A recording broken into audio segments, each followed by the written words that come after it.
예수님을 모셔드릴 때라는 제목의 말씀으로 은혜 나누기를 원합니다. 이러한 간증의 이야기가 있는데요. 어떤 부인이 자기 가정생활이 너무나도 힘들고 고통스럽고 어려워서 주님 앞에 이런 기도를 했다고 합니다. 예수님, 제가 너무나도 힘듭니다. 그러니 아예 저를 데려가 주세요. 그래서 천국에 빨리 들어가고 싶습니다 하고 얼마나 힘들었으면 그렇게 기도를 했겠습니까? 계속해서 기도를 그렇게 하니까 예수님이 응답을 하시는데, 그래, 그러면 내가 너를 데려가마. 그러나 단 조건이 있는데 내가 하라는 거 하겠느냐? 예, 예수님 그렇게 하겠습니다. 그래, 그러면 너가 이제 장례를 반드시 치르고서 오게 될 터인데 그 너의 집에 보니 너무나도 어지럽혀져 있지 않느냐. 그래서 깨끗하게 집안을 청소하고 정리하는 게 어떻겠느냐. 그러니까 예, 그렇게 하겠습니다. 그래서 집안을 깨끗하게 정리정돈 청소를 했습니다. 이제 마지막이라는 생각에 그야말로 인생의 최대의 무슨 청소겠어요? 대청소를 한 것입니다.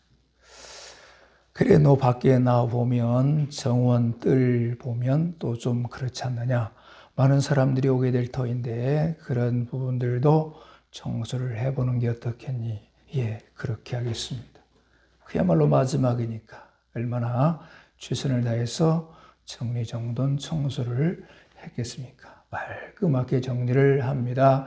그래, 주님이 또 오셔서 하시는 말씀이, 얘야, 너 그동안에 자녀들이 있지 않느냐? 이제 마지막으로 사랑할 만큼 최선을 다해서 해보라. 그래서 그 자녀들을 향해서 사랑을 쏟아 붓습니다. 이제 마지막이니까요.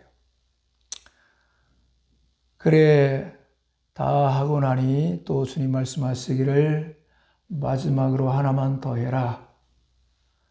너의 남편에게 딱 3일간만 네가 이제 마지막으로 해야 되니까 최선을 다해서 사랑해 다오. 그동안에 남편으로 인해서 마음의 상처도 많이 받고 또 좀 그런 아픔이 있었겠지만, 그러나 한 3일간만 이제 더 이상 만날 수도 없고 이 세상에서 함께 할 수 없으니 최선을 다해서 사랑해 다오. 그래서 이제 그 남편을 위해서 사랑을 시작하는데, 하도 그러니 이제 남편이 미안해하고 겸연쩍어하면서 많이 미안해하는 모습으로 그렇게 한 3일을 보내게 됩니다.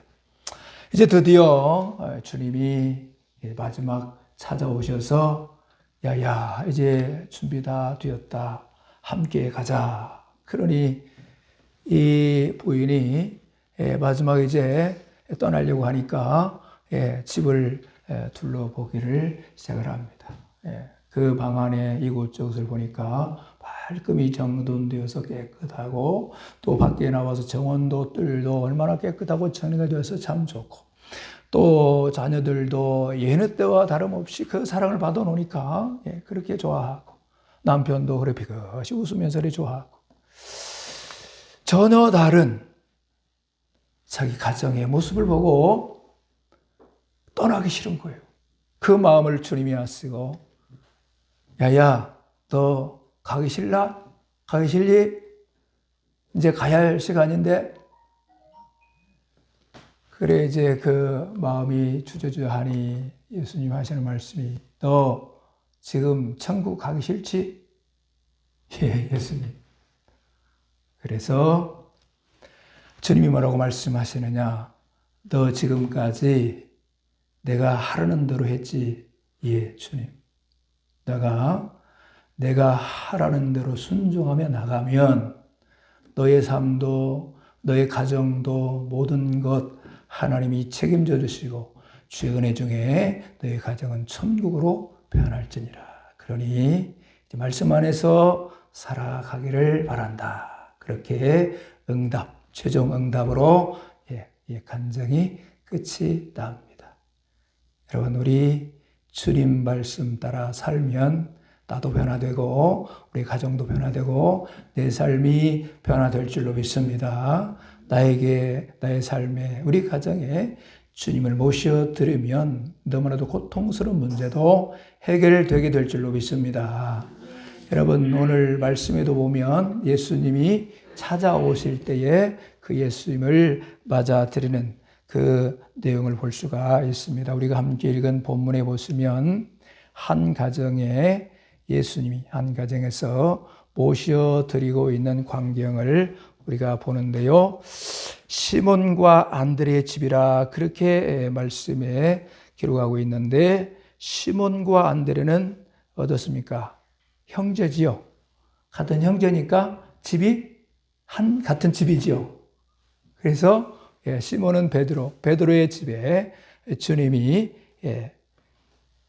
찾아오실 때 영접하여 맞아들이는 이 현장을 우리가 보게 되는 것입니다. 그래서 베드로의 집에 예수님이 들어오시는 모습을 보게 되는데 예수님을 모셔 드리고 난 이후에 그 가정에 놀라운 일을 경험하게 됩니다. 오늘 이 말씀을 보시면서 우리가 함께 묵상할 내용, 첫 번째로 뭔가 어떠한 문제든지 근심 덩어리든지 내 삶에 변화되어야 할 그 상황들이든지 정말 초두에 간증의 이야기를 말씀드렸듯이 이 세상 포기할 만큼의 너무 고통스러운 상황일지라도 그 삶이 완전히 역전되어서 평강이요 기쁨이요 감사요 천국으로 변화되는 하나님의 다스림의 은혜가 임하는 것이니 그 역사가 우리에게 임하기를 소원하고 우리가 함께 묵상할 때에 여러분 오늘 성경 말씀이 곧 우리의 삶의 현장이 되기를 원하고 우리의 가정의 현장이 되기를 소원하면서 우리에게 있어서도 어떠한 문제도 다 해결받는 은혜 시간이 되기를 바랍니다. 여러분, 베드로의 집에 큰 근심의 문제가 있었습니다. 무슨 문제인가요? 베드로의 장모님이 무슨 병이요? 열병을 앓고 있었는데 이 당시에 이 열병이라고 하는 것은 의술로 해결할 수 없는 그 당시에 이제 불치의 병으로 죽을 수 있는 그런 병이라. 그렇다고 한다면 오늘의 우리에게 있어서 이 병이 어떤 병이라고 할 수 있을까요? 가장 무섭다고 하는 것이 암병이라고 생각할 수 있겠죠. 그런데 그 암병도 제가 보니까 간암 중에 간암 말기, 사기라고 하는 그 암이 발병을 하니까 그 간뿐만 아니라 다른 몸 내부에도 이게 번지었어요. 이것저것에 더 이상은 손을 댈 수 없다는 그런 이야기를 듣고 또 그러한 상황에서 이분이 딱 의사가 진단 몇 개월 또 얼마간을 이야기했을 때 그 기간대로 정리가 되더라고요. 지금 우리에게 있어서는 그러한 무서운 병처럼 이 가정에 그러한 큰 어려움의 측면에 있는 것입니다. 한 가정에 이런 암덩어리, 특별히 간암 말기 어떠한 환자가 있다고 한다면 그 가정에 어마어마한 큰 고통이고 아픔이고 근심이고 걱정이고 문제가 아닐 수가 없는 것입니다. 이러한 또 암병 아닌 다른 것들도 우리의 힘으로 도무지 절망적 그런 상황의 문제가 있는 그 현장이 바로 오늘 본문의 현장의 말씀이 되는 것입니다. 참으로 우리의 삶의 현장에 예수 믿는다 할지라도 문제가 없는 게 아니라 예수 믿지 않는 사람도 아프고 우리도 예수 믿어도 아프고 우리에게도 문제가 있고 어려움들이 근심들이 다양하게 많이 있습니다. 나의 가정에도 나의 자녀들에게 있어서 나의 삶의 현장에 어떤 삶의 생업의 현장 터전에 만남 속에 다양하게 그런 문제들을 많이 가득 안고 살아가고 있습니다. 노만 빈센트 퓨 목사님이라는 분에게 어떤 청년 하나가 찾아왔습니다. 목사님, 제가 다니는 직장에 너무 문제가 많습니다. 제가 청년들도 이렇게 사역을 해 보았는데 그들의 직장이 얼마나 문제가 많습니다. 정말 상담을 요청해서 하게 되면 직장 그만두고 싶습니다. 직장을 옮기고 싶습니다. 직장에 다양한 문제, 이 모양 저 모양 다양하게 이야기를 하고 고민을 털어놓는 그런 경우들 참 많습니다. 더구나 제가 직장 생활을 해보았기 때문에 그래 그렇지. 모른다면 이놈아 기도하고 그거 이겨내야지 이렇게 바로 단도직입적으로 얘기할 수도 있겠으나 제가 직장 생활을 해봤기 때문에 너무너무 그 이야기에 공감이 가는 거예요. 그래서 같이 눈물로 기도하기도 하고 그렇게 청년 사역들을 해보았었는데 역시 이 청년이 그렇게 너무 힘들었던 모양이에요. 그럴 때에 이 청년들이 또 교회가 규모가 있을 때에는 사장님도 뭐 중소기업체나 이런 사장님도 그다음에 병원의 의사 또 뭐 판검사 이런 분들도 제가 전에 울산에 있을 때는 그런 분들 다 그 교회에 들어왔었고 또 뭐 여러 유수 그런 요직에 있는 분들도 많이 계시고 그러기 때문에 청년들이 그렇게 너무너무 힘들 때에는 그런 어떤 도움도 기도하는 가운데에 받을 수도 있는 거 아니겠어요? 그래서 아마도 청년이 좀 그런 좀 괜찮은 대로 옮겨졌으면 하는 그런 것까지도 아마 상담에 포함해서 오지 않았을까. 그래서 이 목사님 얘기하니까 목사님이 그래 그런 직장 있지 차에 타라 그러고 이제 같이 가는 거예요. 이 청년은 잔뜩 기대를 하고 이제 타고 가는 것이죠. 그런데 어떠한 공동묘지 앞에 차를 세우고 여기가 그런 직장이다 보아라. 문제가 하나도 없는 그런 직장은 이곳 공동묘지밖에 없느니라. 그렇게 이야기를 했다고 합니다. 우리가 산다고 하는 것, 문제와 더불어 내가 살아있다는 존재, 그 문제와 더불어 살아있는 것을 우리는 인식해야 하는 것입니다. 문제는 우리 도처에 있습니다. 우리를 기다리고 있고 수시로 파도가 쳐서 밀려오듯이 계속해서 한 문제 끝나면 또 그 문제가 끝나느냐 계속해서 그 문제는 또 다른 문제로 어떻게 보면 변장해서 오는지 왜 이렇게 문제들이 계속해서 우리 앞에 다가오는지 모르겠습니다. 그래서 문제 없는 우리의 삶의 장이 없습니다. 문제가 없는 가정도 없습니다. 저희 가정에도 문제가 있고 여러분의 가정에도 문제가 있고 이 세상의 어떤 가정에도 내가 살아 존재하는 하는 가정마다 다 문제가 있다고 하는 것은 내가 살아 존재한다는 증거예요. 문제 없는 현장을 만난다? 가면 돼요. 저 공동묘지. 그래서 어떤 분은 너무 힘드니까 공동묘지에 가서 깨닫고 또 믿는 그런 자녀들 같은 경우는 오히려 은혜 받고 돌아온 예수님의 그 십자가 바라보면서 결론은 우리 안에 다 문제가 있다 하는 것입니다. 우리가 예수 믿고 구원받았고 하나님의 사람이고 하나님의 자녀입니다. 그럼에도 불구하고 그리스도의 삶에 아직도 여전히 계속해서 문제는 존재할 것입니다. 그러나 여러분 이 시간에 꼭 우리가 함께 기억해야 할 사실, 우리가 말씀을 묵상하면서 함께 꼭 기억해야 할 사실, 그것은 무엇입니까? 우리가 불신자와 비교할 때에 분명히 다른 한 가지가 있다. 그것을 우리가 꼭 마음에 담고 돌아가셨으면 합니다. 자, 우리 불신자들을 생각해 봅시다. 보통 때 그들 참으로 잘 사는 것 같습니다. 그러나 인생의 폭풍우를 만나면 저 사람들은 누구에게 호소를 합니까? 대부분의 자기를 믿고 살아갑니다. 제가 마산에서 그때는 지금은 병원 선교, 병원의 전도 이런 게 참 어렵습니다. 문을 다 막아놓고 지난번에 계명대학교에 그 최선덕 그 분이 많이 다치셨을 때 그곳에 입원해서 갔는데 다 병실에 문이 닫혀서 갈 수가 없어요. 옛날에는 전혀 그 상문이 없어요. 어디든지 들어갈 수 있었거든요. 그래서 병원 전도가 안에서 못해서 그렇지, 아니 안에서 그렇지 얼마든지 열려 있었습니다. 그런데 지금 안 돼요. 다 닫혀 있어요. 본인에게 연락을 하고 확인하고 그리고 그 안에서 누군가가 열어줘야 들어갈 수 있는 그런 시스템이에요. 그런데 옛날에는 다 할 수 있었거든요. 그래서 마산에서 병원 전도를 하는데 어떤 분이 자기 본인이 하나님이래요.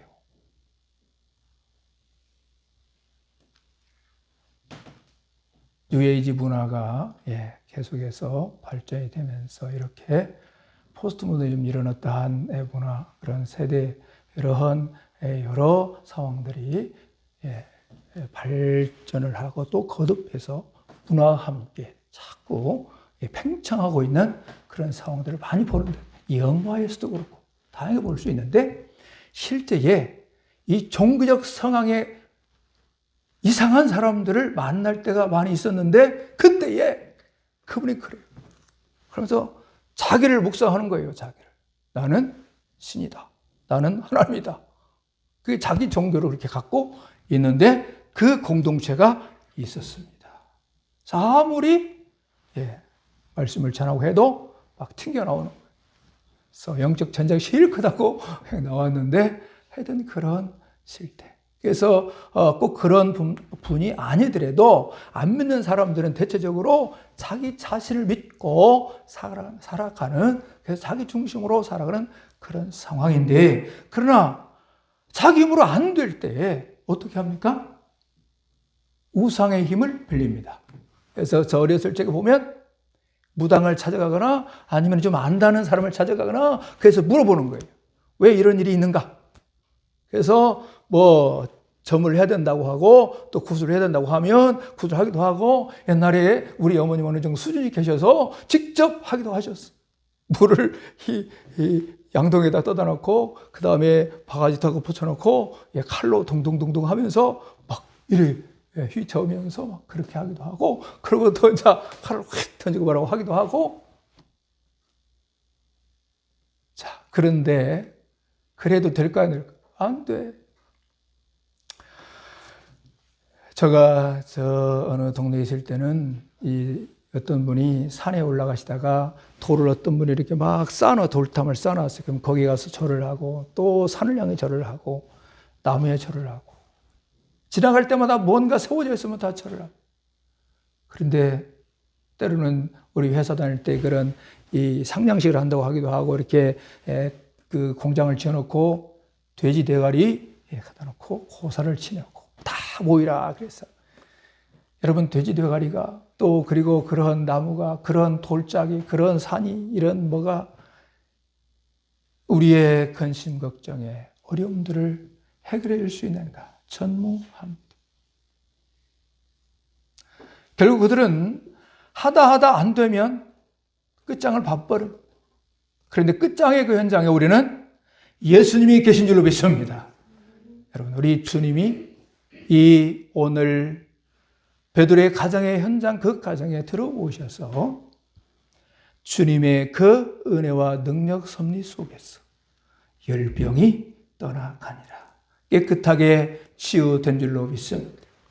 여러분, 하나님의 방법과 하나님의 뜻 섭리 안에서 즉시 오늘 본문에서처럼 해결하시는 그 역사가 있기도 하고, 때로 우리가 기도하지만 하나님께서, 우리 주님께서 기다리게 하실 때가 있고, 당연 방법으로 우리를 또한 연단 훈련시켜서 섭리하실 때가 있습니다. 이스라엘 백성들을 향하여 우리 주님 역사하실 때는 40여 년 수많은 세월의 어떤 과정을 통하여 그들을 세워가시기도 하고 그들을 훈련하시고 하나님의 뜻을 이루어 가시다가 결국 가나안 땅의 그 하나님의 은혜의 땅, 섭리의 땅, 그 말씀 안으로, 말씀의 언약으로 인도하시는 하나님의 섭리가 있습니다. 우리는 중요한 사실 무엇입니까? 이 세상 우주 만물을 하나님이 지으셨습니다. 요한복음 1장 1절 3절까지 보면 말씀으로 천지를 지었다고 말씀하시고 그 말씀으로 말미암아 주 예수 그리스도 섭리를 통하여서 우주 만물의 역사가 이루어지는 것을 말씀하고 있는 것입니다. 그래서 예수 안에 다 있습니다. 예수님이 지으셨고 예수님이 섭리 인도 주장하십니다. 그래서 우리가 조금 전에 말씀 우리가 듣기 전에 찬송할 때에 예수, 예수, 예수. 그럼 제가 이런 고백이 되어지면서 예수의 이름을 힘차게 찬양하고 또 찬양했던 그 고백이 있는데 뭐냐 하면 우리가 예수의 이름으로 선포하면 어둠은 떠납니다. 우리가 예배 드리기 전에 지금 이 순간에도 다른 것에 자기 마음에 자기 생각에 뭔가 좀 묶이면 은혜 받지 못합니다. 그것에 끌려 있어요. 그래서 어둠에 지배를 당하고 그러고 집에 또 도록합니다. 주일날 은혜 받아야 되는데 은혜 받아야 사는데 말씀으로 일어나야 되는데 내가 정신으로 성령으로 능력으로 회복돼야 될 텐데 회복되지 못하고 나가면 또 한 주간이 그렇게 어둠으로 묶여 살아갈 수밖에 없는 거예요. 이 시간에 우리가 해결을 받아야 될 줄로 믿습니다. 예수님 내 마음에 초청하시기 바랍니다. 내 가정에 초청하시기 바랍니다. 나의 삶 현장에 초청하시기 바랍니다. 그러함으로 인하여서 다 해결을 받으시고 하나님의 은혜 가운데에 돌아가시기를 소원합니다. 이것도 저것도 무거운 짐 가지고 내 마음에 가득 채웠어. 그거 해결받지 못하고 돌아가면 무슨 의미가 있겠는가? 믿지 않는 사람과 똑같은 상황 속에서 터덜대며 고난 가운데 한 주간을 살아가나. 그러나 오늘 주님을 모시고 주님을 초청해 드리는 그 주님과 함께 여러분 삶의 현장으로 나갔으면 승리할 줄로 믿습니다. 그런 삶이 되시기를 축원합니다. 기도합니다. 아버지여, 주의 은혜 안에서